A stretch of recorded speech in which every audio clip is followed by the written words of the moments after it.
वंदन स्वीकार करें प्रफुल्ल भालेराव का। हिस्टोरिकल जर्नी में आपका स्वागत है। भीमबेटका, समय की चट्टानों पर लिखा मानवीय इतिहास। कल्पना कीजिए एक ऐसी दुनिया जहां चट्टानें समय की किताब बन जाती है।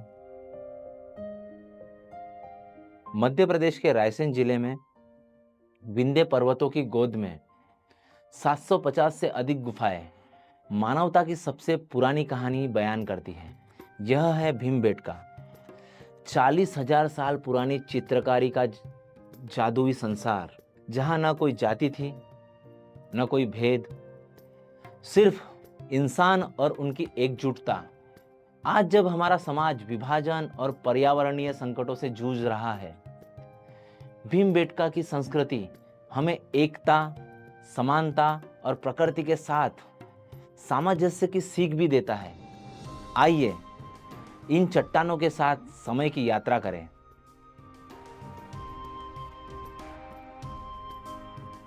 वैसे तो भीमबेटका की कहानी 1888 में शुरू हुई, जब ब्रिटिश अधिकारी डब्ल्यू किनकेड ने इन चट्टानों को देखा।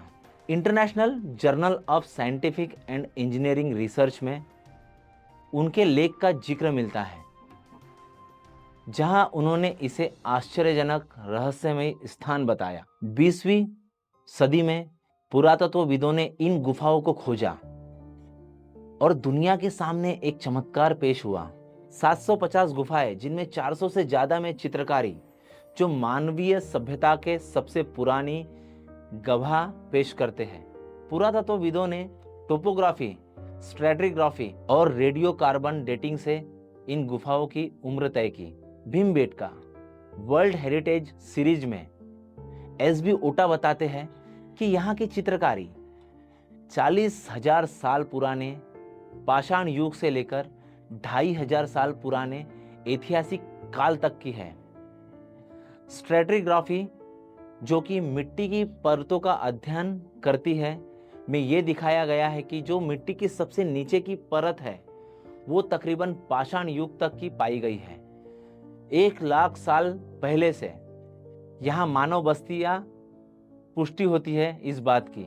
रेडियो कार्बन डेटिंग से ये पुष्टि होती है कि कुछ चित्र मध्य पाषाण युग तकरीबन 10,000 से 2,500 ईसा पूर्व और ताम्र पाषाण युग तकरीबन 2,500 से 1,500 ईसा पूर्व के हैं।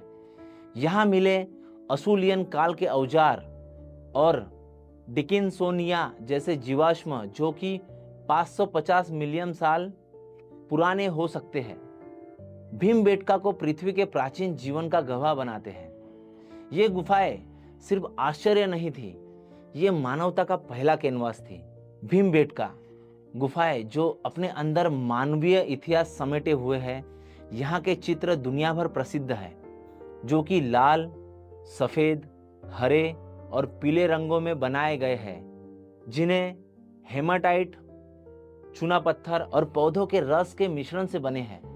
लेकिन इनका असली जादू ये है कि यह एक उस काल की कहानी बताते हैं, एक ऐसी संस्कृति की जहां लोग बिना किसी ऊंच नीच के एक साथ रहते थे। मानव वंश शास्त्रियों का कहना है कि ये चित्र सामूहिक शिकार, नृत्य और उत्सवों को दर्शाते हैं, जो एक समानतावादी समाज की झलक देते हैं। मानव वंश शास्त्रीय दृष्टिकोण से भीमबेटका की कला हमें प्राचीन मानव व्यवहार की गहरी समझ देता है।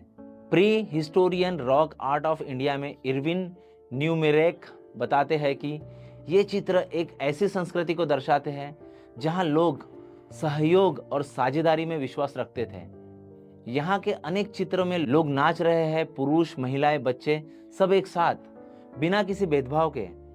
ये दृश्य बताते हैं कि प्राचीन समाज में हर व्यक्ति की भूमिका बराबर थी। आज जब हमारा समाज जाति, वर्ग, असमानता से जूझ रहा है, तब भीमबेटका की गुफाएं हमें सिखाती है कि एकता और समानता ही मानवता की असली ताकत है।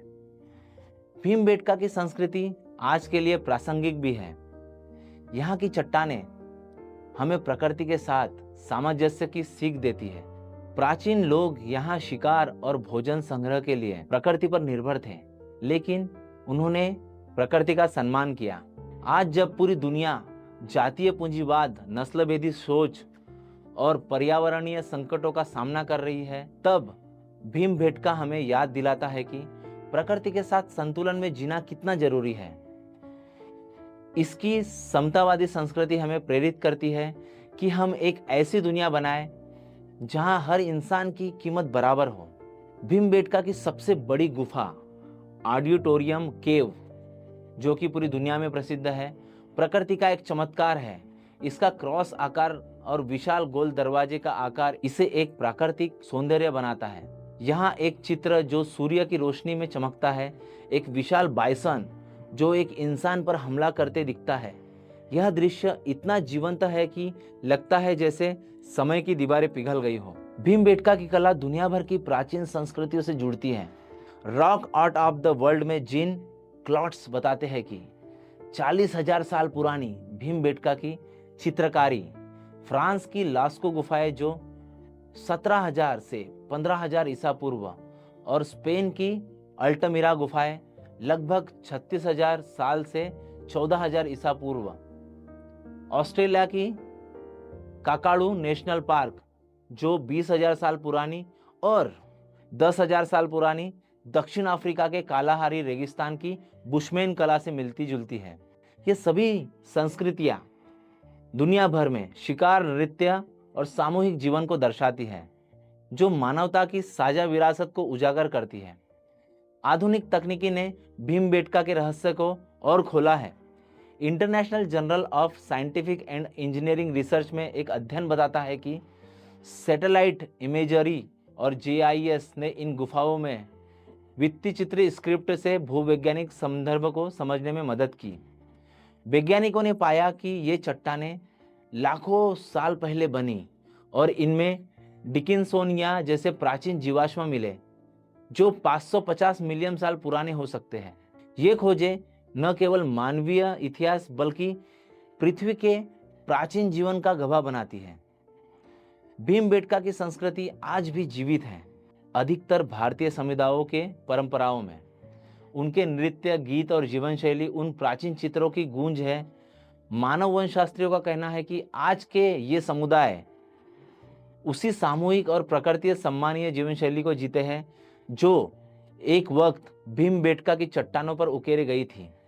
आज जब हम सामाजिक असमानता, जातिवादी सोच के नुकसान, जलवायु परिवर्तन और संसाधनों के असंतुलन से जूझ रहे हैं, भीमबेटका की संस्कृति हमें सिखाती है कि एकता, समानता और पर्यावरण के साथ सामंजस्य ही भविष्य का रास्ता है। 2003 में यूनेस्को ने भीमबेटका को विश्व धरोहर स्थल घोषित किया।